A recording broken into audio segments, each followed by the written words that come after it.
Go. Let's switch our attentions to Liverpool then. Stephen, did United find a way to win, or did Liverpool somehow contrive a way to lose? A little bit of both. Liverpool were wasteful, really wasteful.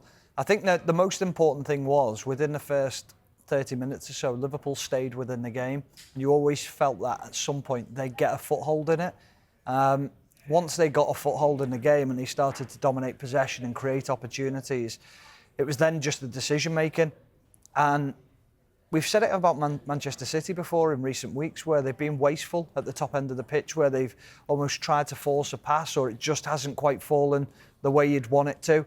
Happens in football. But credit to Manchester United, they stayed within the game and took their opportunities. I just felt that Liverpool, sometimes this season, there's been games where they afford too many opportunities to oppositions in the way that they play.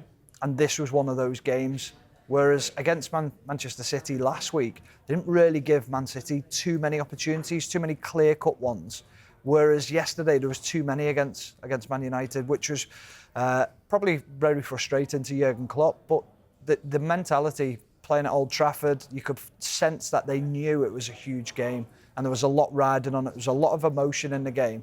And Liverpool were very naive at the end of the game as well to leave one defender back. I mean, you're in the 118th minute, 119th minute of a game away from home. You're about to go to penalties and they want to try and settle it from a corner by just leaving one player back. That was a little bit naive, and I think that was something that the players will look at after the game and think, that was silly.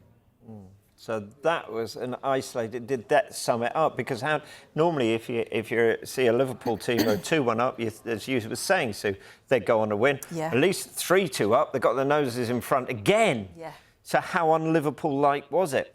It was, and you know, they will be really disappointed because for large parts of that second half, they were the better side and created a lot of opportunities. And like Stephen said, very unlike Liverpool, wasteful maybe even with the final pass or the final finish. You know, there was one point where I think they were 5 against 3 going forward or 5 against 2.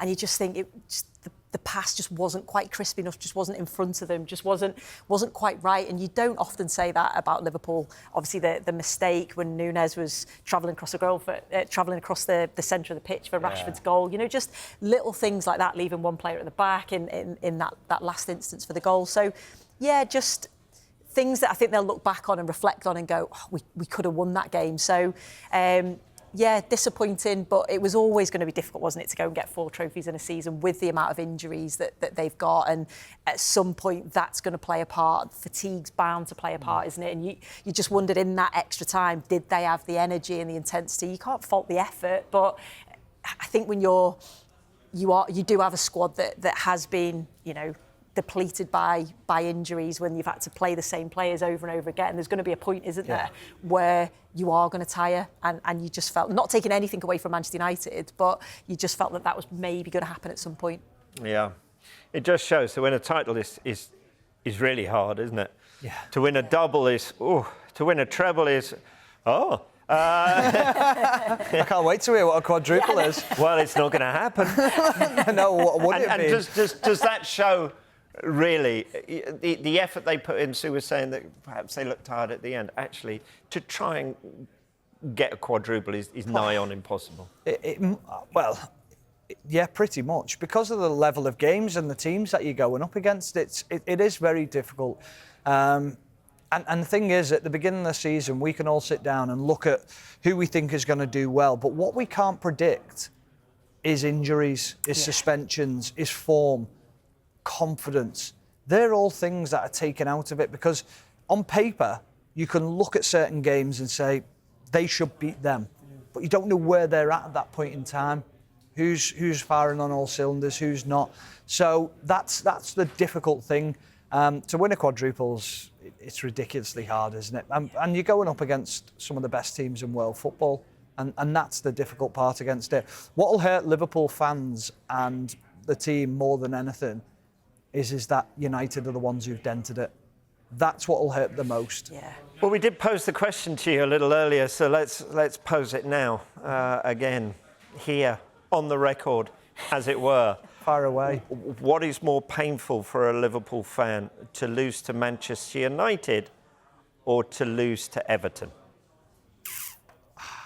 I think from the point of view of league positions, it's Manchester United and its trophies and it's the history of both clubs. I'm